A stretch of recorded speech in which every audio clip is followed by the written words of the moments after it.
tignan kung may Freddy, excuse me. Choppy eh. Paki-chat na lang para mabasa na lang. Sige, paki-chat na lang. Hintayin namin. 1 minute. Then siguro proceed tayo sa susunod, Asek. Sige. Okay. Anka, next. Yes, ma'am.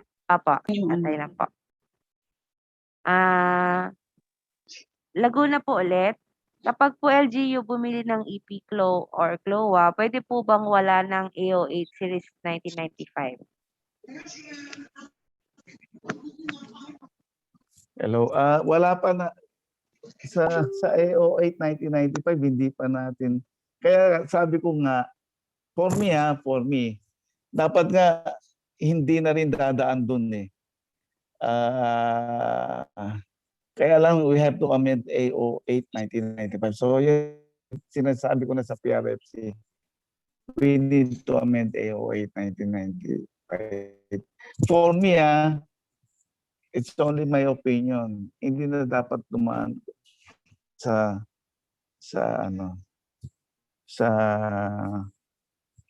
LGU from the kasi hindi bibili ng LGU naman, bibili naman ng LGU from the farmers ay hindi naman for agricultural productivity na yun eh. Bibili nyo ng LGU sa farmers malamang for other public purposes na yun. And what is my basis for that?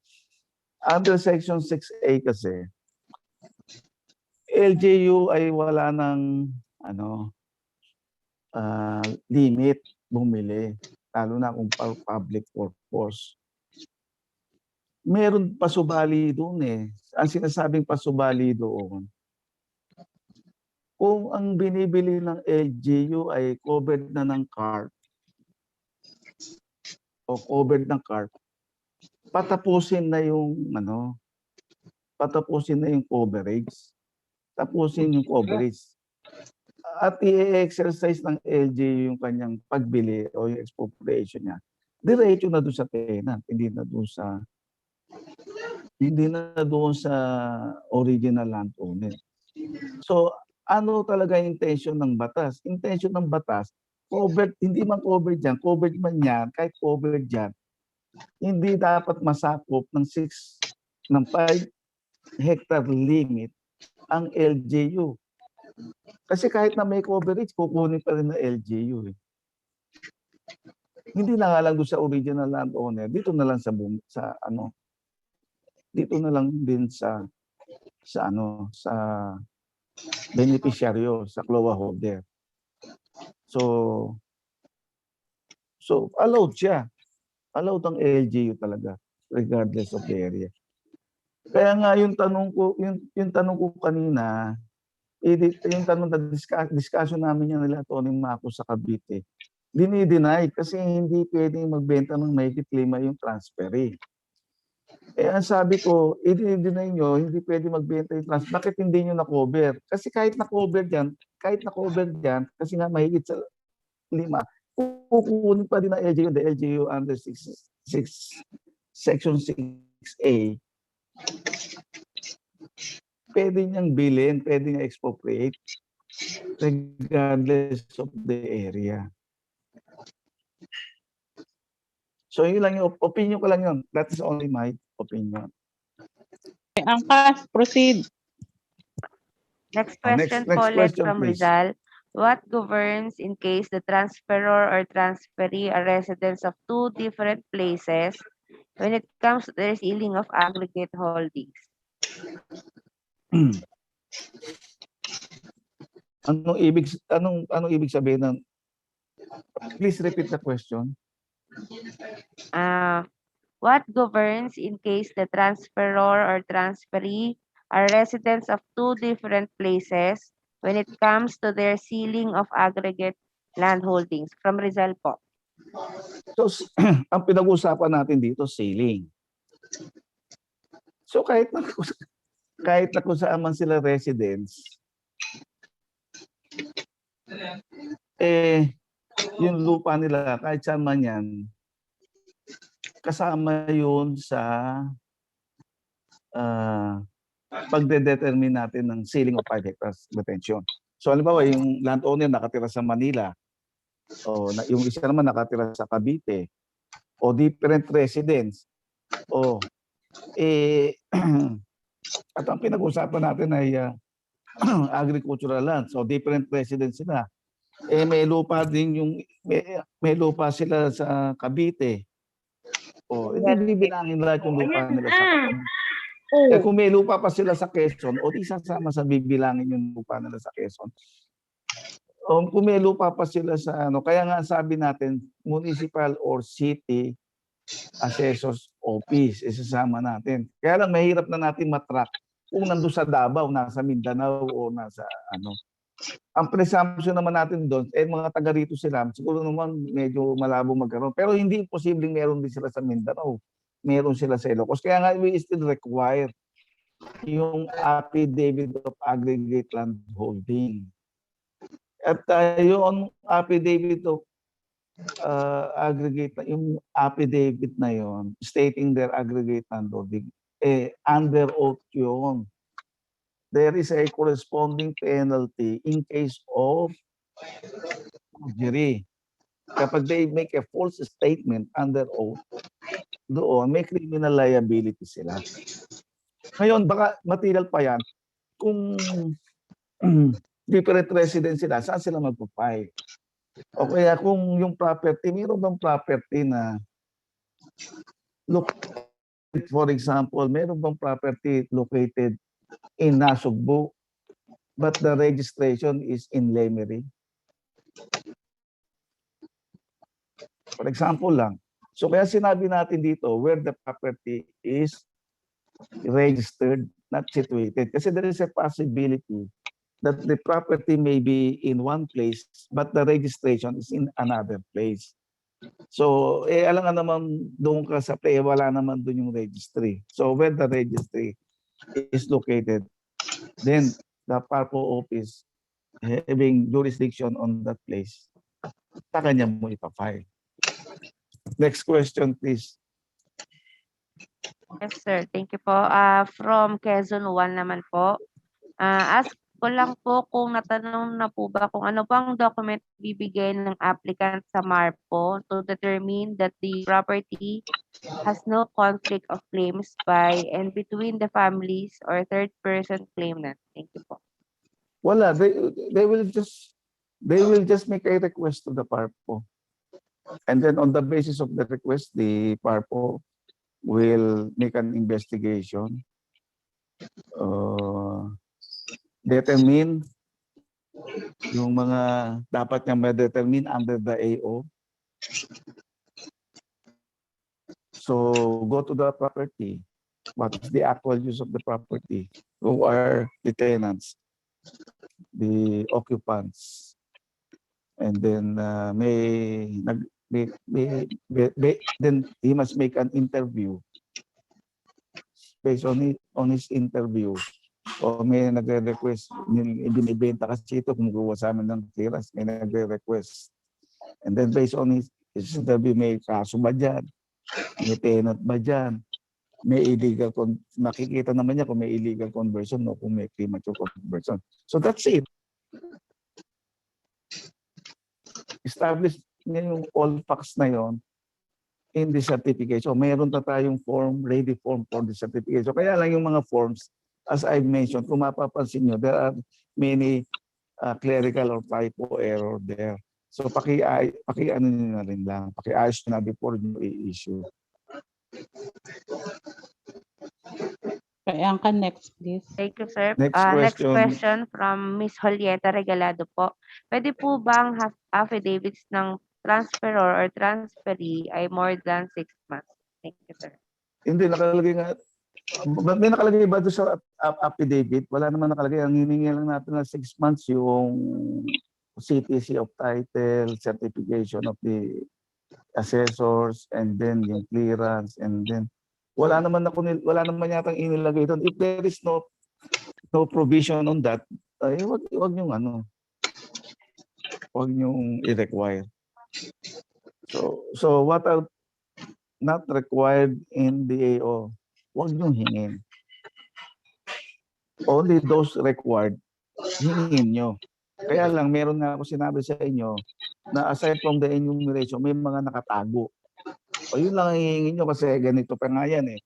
Merong iba, gusto ko talagang malaman kung saan ang lugar niyan eh. Hihingi pa ng vicinity map. Hihingi pa ng topography map. O tapos ikaw ba talaga ang ano nito, hihingi pa ng marriage contract. Hihingi pa ng ikaw ba talaga hihingi pa ng marriage ng birth certificate. Ang dami hinihingi, wala namang hindi naman nire-require. Kaya yung AO1, ang daming hinihingi. Actually sa AO1 89 eh, kung bibilangin mo it's only around 4 eh. 4 lang ang hinihingi dun eh. Pero in reality, pag in practice na, ang daming hinihingi ng ating mga opisyal. Bukod pa doon, sa dami hinihingi, iba-iba pa procedure. Sa payment na lang eh. May naniningil na 50 lang. May naniningil talaga ng wala. May naniningil ng hindi natin alam kung saan nanggaling yung paniningil niya. Sa processing na lang, may nagpa-process si Parco sapagkat si Parco ay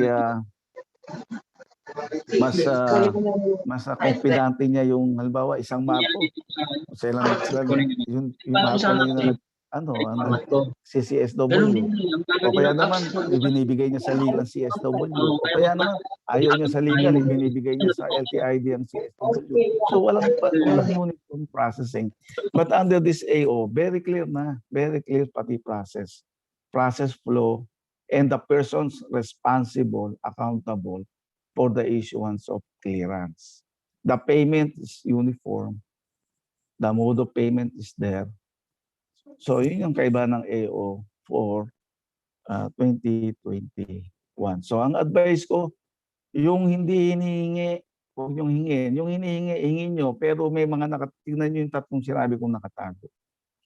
Pinagtalunan namin sa DAP yan eh. Ayoko nang hingin yung ayoko hingin yung notice, tsaka yung proof of receipt of notice sa tenant for the purpose of exercising redemption. Kasi ang purpose natin dito is to reduce the documentary requirements. Ang nangyari sa atin, lalo pa natin pinadami ko. Pansinin niyo itong AO4 na to sa AO1 1989. Mas dumami ang requirements kaysa sa AO1 1989. Anong ba purpose natin under the ARTA law? To reduce the documentary requirements. Kaya lang may gusto nila ilagay. So ako nag-suggest na huwag na natin siya ilagay sa enumeration of the documentary requirements para hindi obvious. Nilagay namin doon sa affidavit. Kaya nga sinasabi ko sa inyo, in the affidavit, may hahanapin pa kayong dalawa. The documentary requirements. So, okay, next question, please. Next question. Okay, excuse me, okay lang po ba working lunch? Asek, okay lang sa'yo? Lagpas na ng ano? Sige lang, okay lang. Okay. Oh, sige kayo. Ay, may papadala naman kami food dyan eh. Kayo yung mag-lunch, ako yung mag-work. Oo. Sige. Hindi, may padala rin kami dyan. Okay, sige. Okay, proceed, Angka. Attorney Rex, Rex, 7 pala kami dito, 7. Oh, sige. Noted po. Noted, hindi nakakain si Angka. Angka, please, take note mo kay Lina yung pinasek, ha? Yes, ma'am. Hindi nakakain si Angka. Joke lang yun.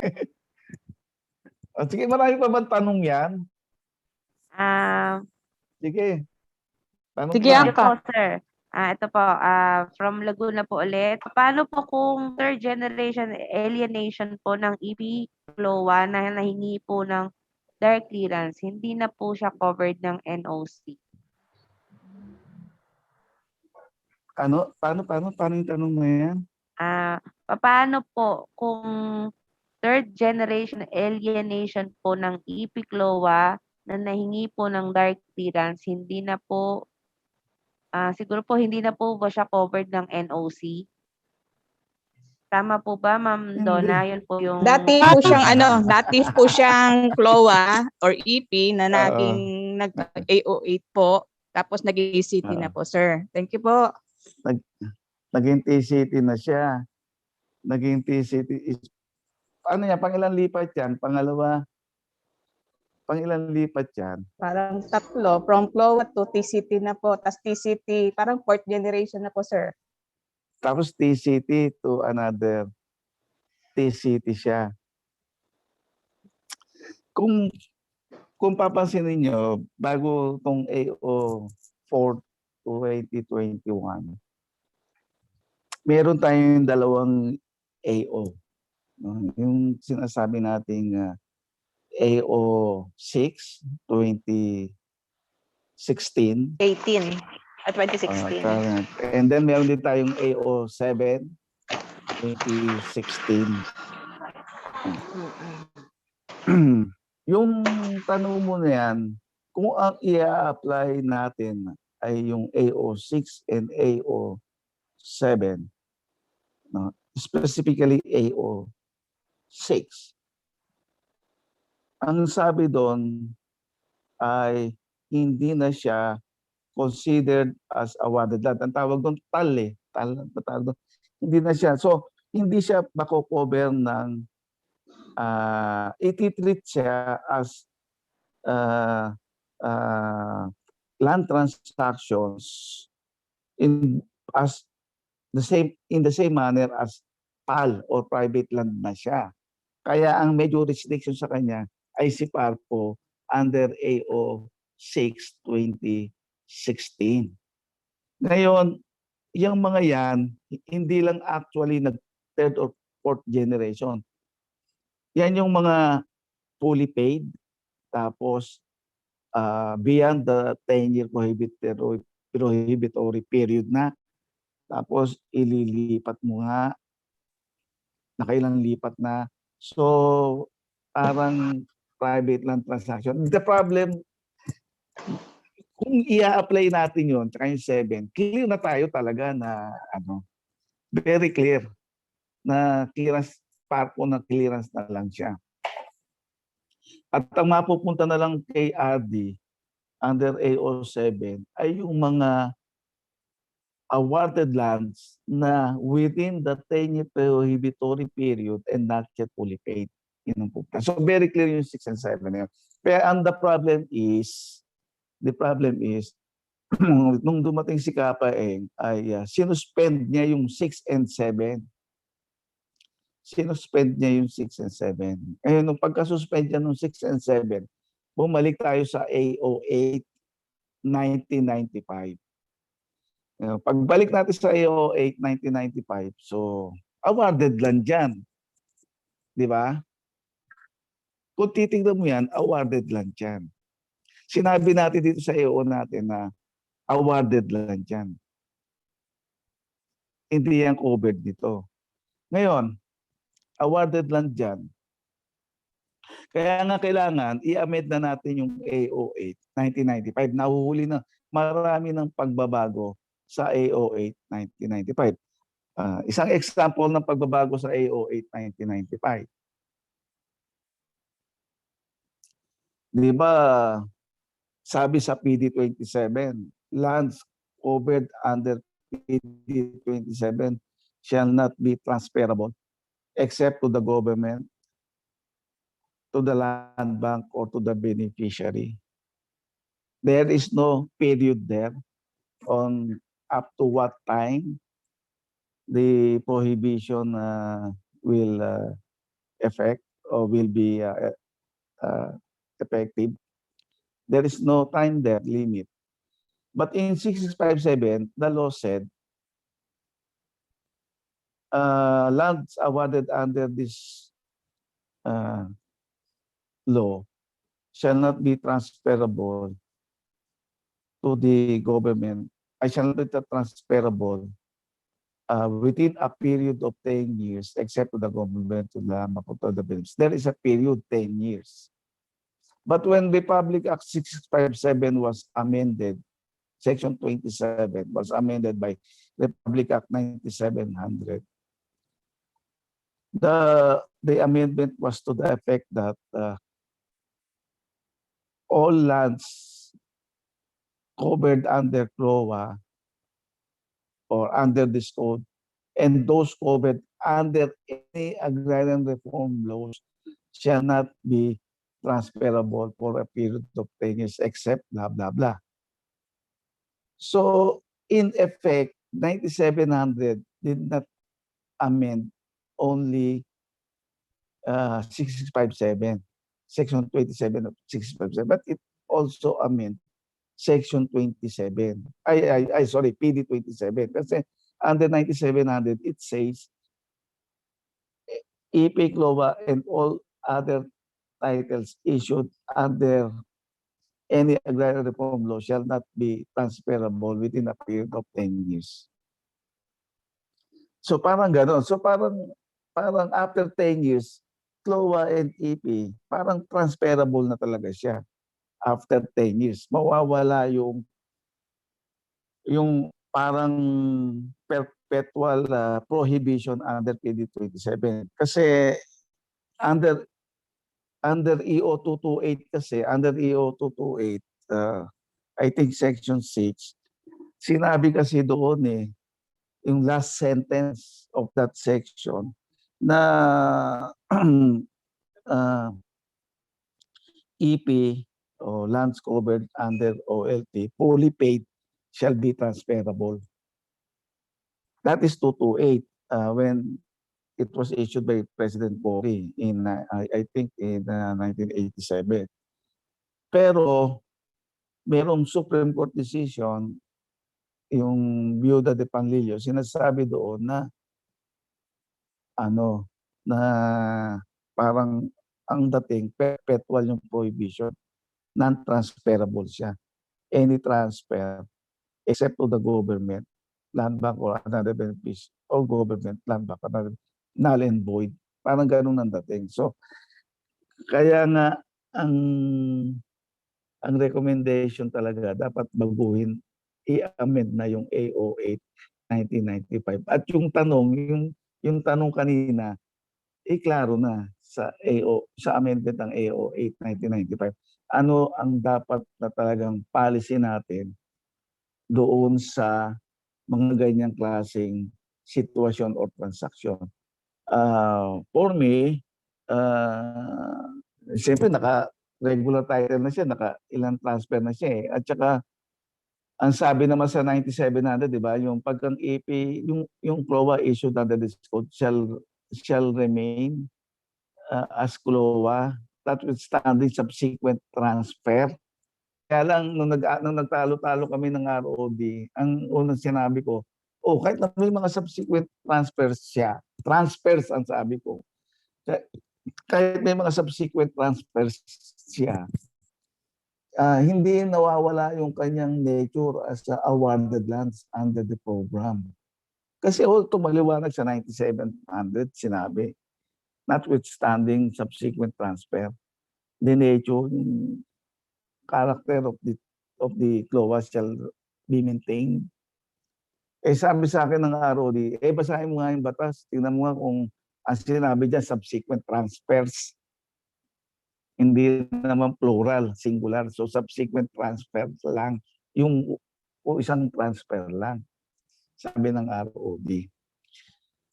Kaya nga, yung kapag nakailan na, wala na regular title na, sa tingin ko nga baka yung AO6, baka nga yung AO6, yung 2016 AOs natin, baka tingnan uli natin.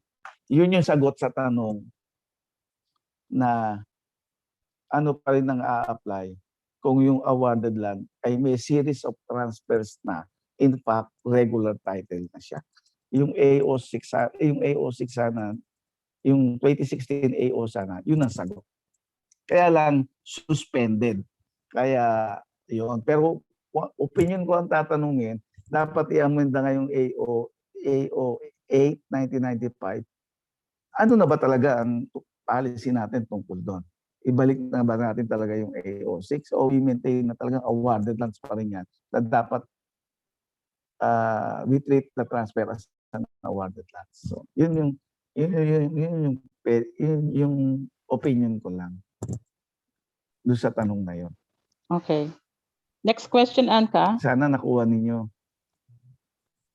Thank you Yes, po. very clear. Hello. Next question.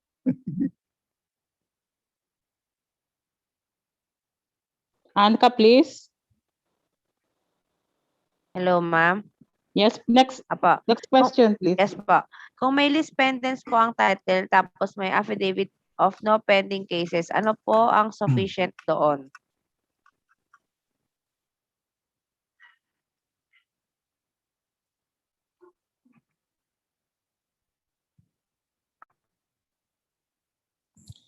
At Angka, Chapi. Hello, sir? Ayan po. Angka, Chapi Hello, ka.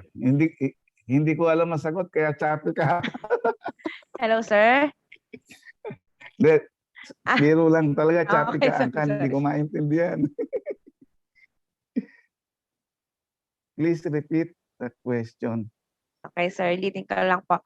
Kung may list pendants po ang title tapos may affidavit of no pending cases, ano po ang sufficient doon?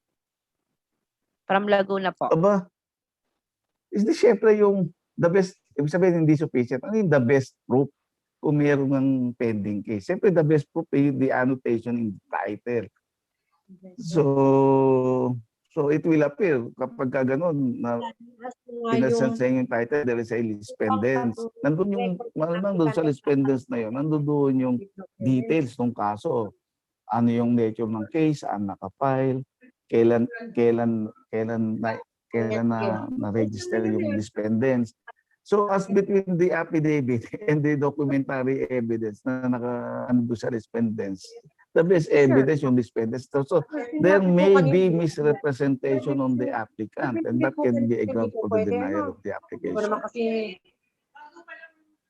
Baka hindi sila kayo.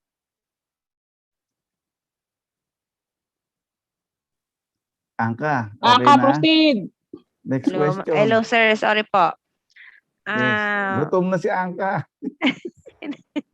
May mausap lang po, sorry, sir. From Quezon 1 po, in case applicant is a juridical person, are there other requirements to submit? Thank you po.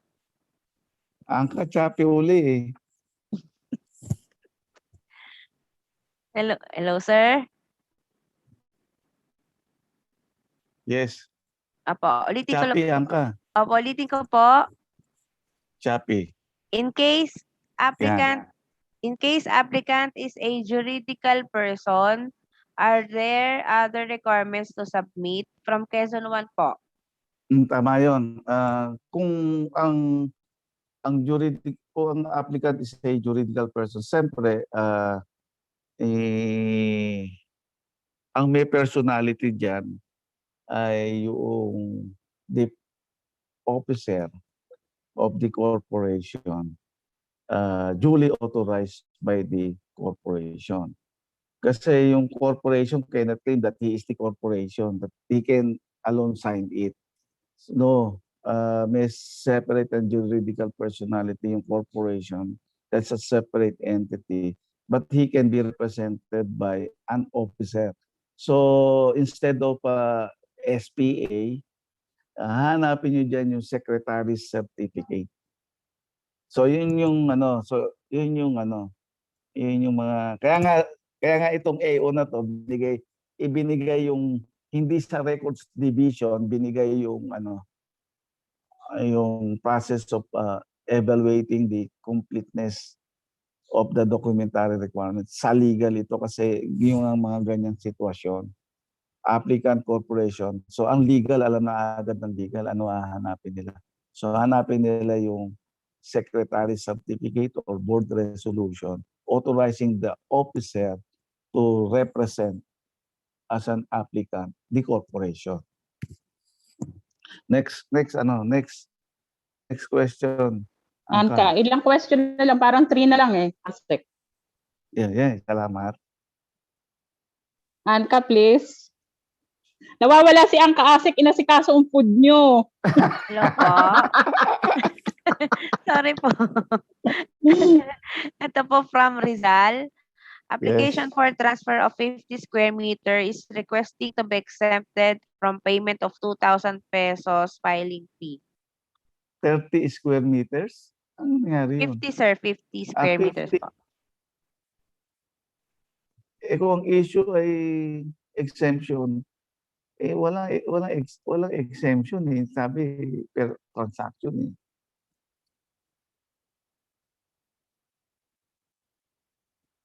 Wala, hindi ako makakasabing bigyan yung exemption kasi wala dito. Yes, yes. Oo. Kaya nga sabi ko, kung ano nandito hanapin. Kung ano naman ang wala, huwag niyong hanapin. Angka, please. Next question. Tama si sir. Okay po. From Para James po, Justice Kuwa, under the new guideline, the application for LTC must not be sworn. Thanks po. Tignan natin yung form. Tignan niyo yung form number 1. Tinitignan ko eh. Nakalagay dito, subscribe and sworn to before me this day. So may LTC form 1. Dito, alam nyo ba, when we published this AO4 2021, we attached and we included in the, I think in the publication, the attachment. O kung hindi man na-attach sa publication yung mga forms, at least it was mentioned in the AO. So it will form part of the AO. So part po, per form number 1, ano siya, under oath. Under oath nga, under oath.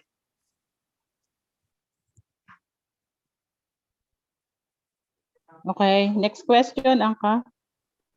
From Quezon 1 po ulit, is an extrajudicial settlement with deed of absolute sale executed in a single document treated as one transaction in terms of payment of application fee.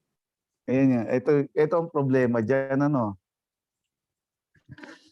Yung yung Oriental Mindoro tumawag sa akin. Ano? Meron daw isang applicant, extrajudicial settlement. Tapos yung extrajudicial settlement, halimbawa 5 yung anak.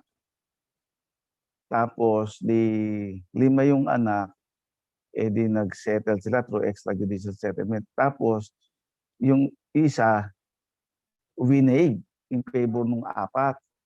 So winave in favor ng 4. So ang ginawa nila, sinisingil nila ng yung isang transaction daw yung yung pagkamatay, yung inheritance, yung paglilipat because of the death of the decedent, one transaction. And then yung waiver doon sa 4 na transaction. Kasi nag-waive yung isa, pinag-waivean yung 4. O 4 na transaction. So sinisingil ngayon nila na 10,000. Galit na galit yung applicant. Nag-aagulo sila doon. Ba't sisingil na 10,000? Ganyan. Bakit nakalagay daw per transaction? Ano sa tingin mo, Atty. Rexy? Hindi, parang sobra yun. Sobra, di ba? Ang sabi ko sa kanila, halimbawa nagbenta ako, halimbawa isang lupa ako. Halimbawa nagbenta ako isang lupa, no? Ibinenta ko sa 5. Ibig mo sabihin yung kada benta doon sa isa, yung sa 5 na yon, isang transaction, di ibig sabihin 10 5 times 2, di 10,000 sisingilin mo kasi binenta sa 5 tao. No. Hindi, isang transaction. Isang transaction. Isang sale lang yon, ibinenta sa 5.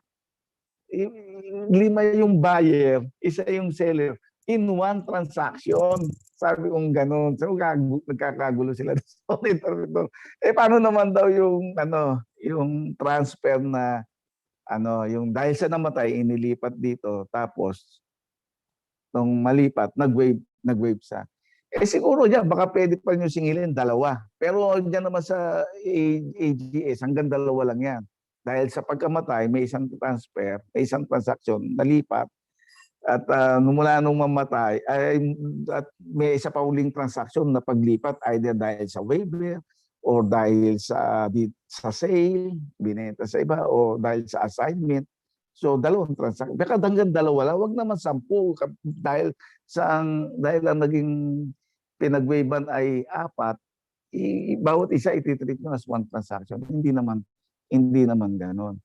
Ngayon sa kabaliktaran naman, halimbawa ay nagbenta siya ng kay A in a separate transaction, nagbenta siya kay B halimbawa si A nagbenta kay B, si C nagbenta kay D, si D nagbenta kay X.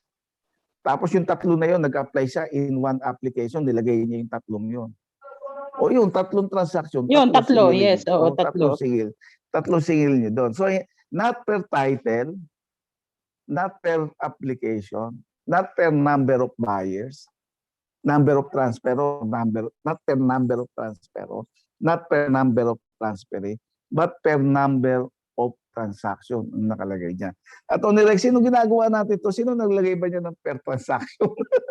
I don't know. Hindi kami sa mga chief legal no pinresent sa amin. Hindi rin ako Hindi kami.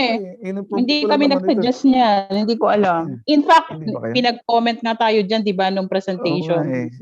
So ganun lang, per transaction lang. Per transaction, not per title, not per buyer, ibig sabihin not per transferee or per transferor. So per transaction tayo. Ngayon, sabi nila ang mahal-mahal daw. Si Papo James nagre-reklamo, mahal-mahal daw, marami daw nagre-reklamo. Gusto nga ni Secretary, yung parang conversion, mas mahal pa dyan. Kaya lang, yun nga, yan, may ganyan. Siguro naman, ang wisdom naman dyan, siguro naman, yung transferee, nakabili nga ng magkano bilihan nila yan, nakabili nga. Siguro naman yung 2,000 to share with the government, no? Para for the government to defray the cost to be incurred in processing and in the issuance of clearance. Siguro naman sufficient na yun. Total, yung 2,000 man sa ngayon, yung purchasing power of peso, hindi naman na siya ganong kataas. So, yun lang. On Angka, last two. May last two questions, Angka. Yun na. Angka. Yung isa po, yung follow-up po sa juridical person, need po bang i-submit ang mga SE registration at articles of incorporation? Hindi na. Yung halimbawa, applicant corporation, tapos may hindi na kasi alam nyo, meron naman under oath ngayon meron naman silang criminal liability kapag may misrepresentation. Meron din naman tayong remedy, may administrative remedy tayo. We can, in case of findings of fraud and misrepresentation, we can cancel LTC. We can file cases.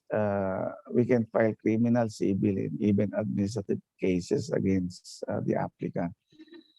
May mga remedy, hindi na kailangan hanapin. Wala, hindi nire-require sa IO. Hindi hanapin. Kaya nga yun ba, para ma-ascertain daw yung relationship, hihingi pa ng marriage contract, birth certificate. Hindi na. Next.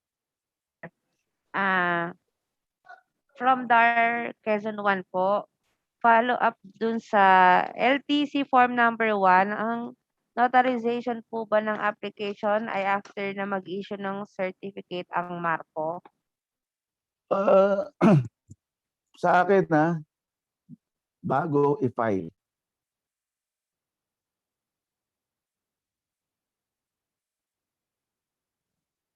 Yes, bago i-file, yun ang tama doon.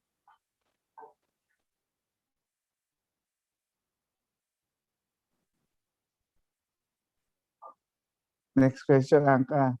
Question, last yan. Question po, opo. From Attorney Robles po, I think. DAR Quezon 1. Hello po, for clarity po, ang ginagamit po namin na basihan ng term na per transaction ay per document na ipinanotarize sa lawyer in their filing fee. So per deed. O sige, edi kung per deed, ibig sabihin kung AGS yan, isang AGS yan, isang transaction,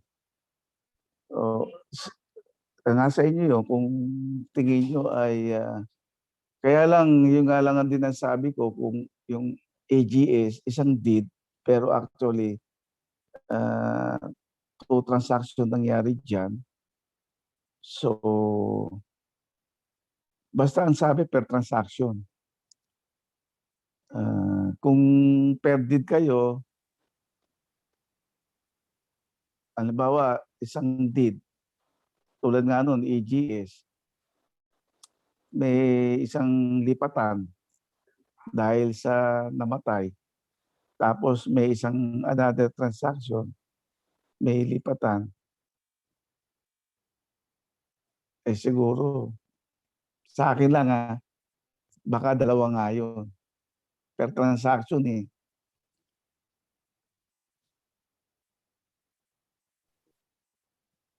Okay po. Parang Sir, BIR, parang BIR,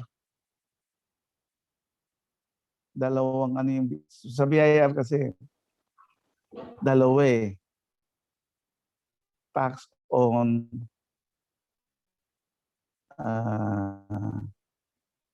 the privilege to transfer ownership in favor of the heirs due to the death of the decedent. And then another one transaction, the privilege to transfer ownership again to another due to either sale, assignment, waiver of rights, etc. So technically two transactions, and then our AO said two transactions. So sa akin lang per transaction. Okay? Clear kaya tayo doon, Attorney Robles. So, okay, next question. May reply po si Attorney Robles po. Usually po daw kasi sa mga ginagawa ng law office, hinihiwalay po nila ang transfers except po EJS kasi heirs at buyer ang basically transaction po yun. So, paano hinihiwalay? So, kung hinihiwalay, edi dalawa yun. Dalawa din ang labas nun.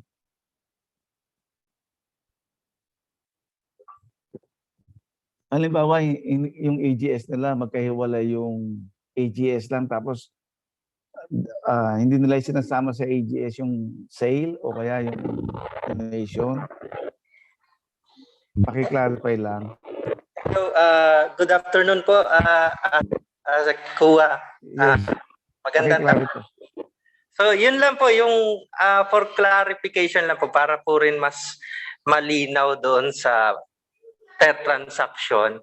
Bali, ina-assess na lang po namin di per deed, tama po kasi may document number naman po yung ini-apply si applicant.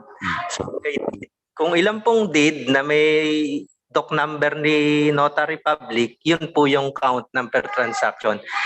Imposible kasing mangyari yung halimbawa po ay multiple sale or dalawang transfer na nasa isa pong deed. Bihira po yata yung law office na nag-execute ng ganon. Usually po pag dalawang sale, hiwalay po talagang deed yun. Except in the case of EJS. Kasi yung EJS, basically, kung titingnan natin yung totoo po ay it's between the heir at saka yung buyer lang po. Nagkaroon lang po ng different ng galing po sa yung property na subject ng transfer. Pero all others po per deed po yung lumalabas na pag determine ng board na per transaction po. Hindi. Meron kasing maaaring generally yung sale to different buyers inihiwalay ng law office. Pero may mga sale kasi halimbawa meron akong lupa, di ba? Halimbawa, meron akong lupa. No? buhay pa naman ako, so it will not preclude me na ibenta ko yan, di ba? So, pwede ko rin naman yang ibenta sa iba, di ba? Pwede ko naman ibenta yan sa mga kamag-anak ko o sa anak ko. Halimbawa. O edi kayong anak ko, 4 kayo anak ko. O may lupa ako dito isa. Mag-execute ako ng deed of sale, ibebenta ko sa inyong 4 ha. O pagbenta ko sa inyong 4, o itong 1/4 sa'yo, itong 1/4 sa'yo, itong 1/4 sa'yo, itong 1/4 sa'yo. So mag-execute ako ng in one deed of sale. Different buyers. 4 na buyers anak ko. Alam ka naman magbukod pa ako ng isa para sa isa kong anak, isa para sa isa. So in one document, pwede ko nang gawin yun. So one sale, pero ang tingin ko doon, one sale transaction of one property to different buyers in one deed of sale. So kung may ganon, so isa na lang ang singilin niyo doon. Yes. Actually parang pero siyempre, kung meron namang mga landowner na yung meron siyang lupa, o hatiin ko. Actually, kung ako nga, landowner ako, meron isang malaking lupa, ay binebenta ko sa isang buyer, kalahati lang eh. Pero yung isang buyer, gusto ko yung presyo niya, kalahati, sa kanya ko ibebenta. Diba pwedeng in one deed of sale, ibenta ko sa kanilang 2 buyer. 2 silang buyer, yung kalahati sa isa, yung kalahati sa isa. Kasi yung kalahati, halimbawa, ako, may-ari ng isang lupa, yung isa hindi niya kayang bilhin lahat, o yung kalahati ibili ko sa benta ko sa kanya. So in one sale transaction, different buyers. So in one document, in one deed of sale. So there is a possibility in one deed of sale there are several buyers. So yun, parang isang transaction yun, although maraming buyers. Ganon din sa EGS. Ganon din sa EGS. Yun lang, Atty. Robles. Yes, pa. So, ang per transaction talaga. Ang nakalagay talaga niya per transaction. And that, yung nga sabi ko, per transaction, not per title, not per application, and not per,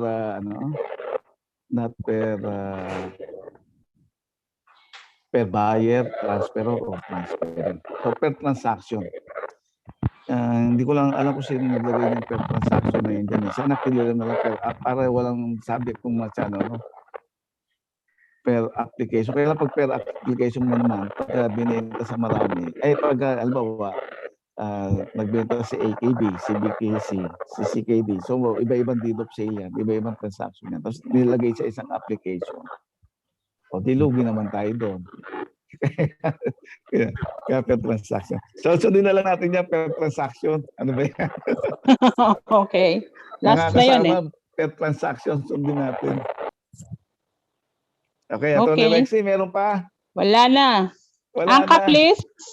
Angka. Ma'am, thank you po, sir. Thank you po, ASEC Rolando Cuba and Atty. Yes. Rexy po.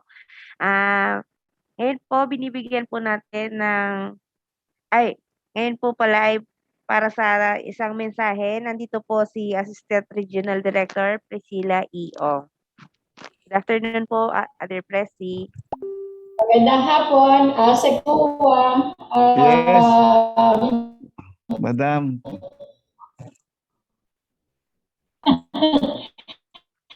Ang inatas nila sa akin ay magpasalamat sa iyo. Sabi ko nga, ang pagpapasalamat namin sa iyo ay your expertise. Tama nga ang sabi nila, the living encyclopedia ka talaga, sir.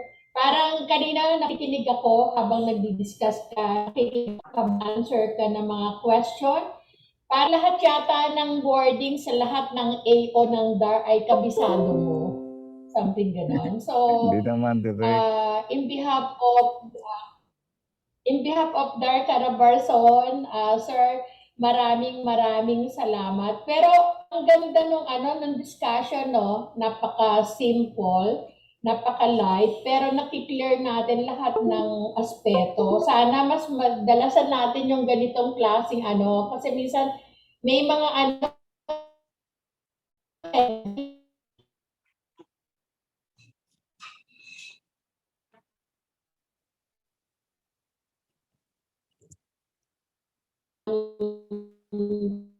kami na makakommit ng any mistake, something ganyan. Maganda yung ganitong forum na client sa amin. Sir, in behalf of RD and ASEC Rene Colocar, in behalf of Attorney Rexy and all the legal-minded of Carabarzon, maraming salamat, ASEC COA. Sana maulit-ulit. Yun lang. Ma'am, Thank you, sir. Maraming salamat po sa Sir, pribileyo. sir. Yes, Oh, yes. ngayon yung next yung yung parcelization, siguro mag-schedule tayo Okay. for next week siguro. Tingnan namin yung most convenient time mo ulit. Sige, Ha? sige. Okay. Thank you so Salamat sa inyo, much. Atty. Rexy, Yes, Director. yes. Oh, Oo. Sir Rene, ASEC Rene, pagaling ka. Dahil sa'yo, Okay. nagpaswab ako. Biro lang, ASEC, biro lang. Ikaw lang naman nabibiro ko ng ganyan eh. Babalitaan kita kung ano resulta. Pero kaya natin yan. Nasa Panginoon ang ating protection. So, Yes. maraming True. salamat po sa inyo lahat. God bless us all. Thank you very much. Thank you rin po sa mga taga-probinsya. See you tomorrow kay ASEC Gym naman, 9 a.m. Salamat po. Thank you po. Thank you po. Yung Thank lunch sa you. inyo Thank you, lang. Angka. Thank you. Nice to see you. Thank Ako you. na, Angka, pwede ka na mag-facilitate. Yes, correct. Thank you. Ang paki-email yung lunch namin. Lunch. Email mo na lang, Angka. Angka, i-cash mo na lang daw. Natanggap po ako ng GCash. Hindi, i-GCash. Okay, bye. Keep safe.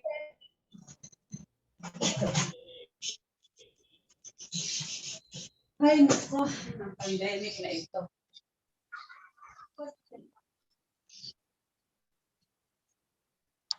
Walang tapos na.